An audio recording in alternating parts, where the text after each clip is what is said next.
This is to witness that on the 27th day of May 2024, Tel Aviv University inaugurated the Tavieff-Olsha family-focused iron beam and E-beam microscopy lab, established by Rick and Tammy Tavieff-Olsha, in honour of Tammy's beloved late parents, Herta and George Isidore Tavieff, thereby creating a state-of-the-art facility offering highly specialised equipment and services to support nano-related research in fields ranging from medicine to national security. Tavieff-Olsha and her husband Rick have been active members of the Australian Friends since 1980s.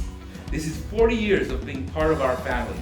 That is what Tammy and Rick are to us. It's not just crucial for the science, I think it's crucial also during these times of the raising anti-Semitism to show that we can build strong science here in Israel.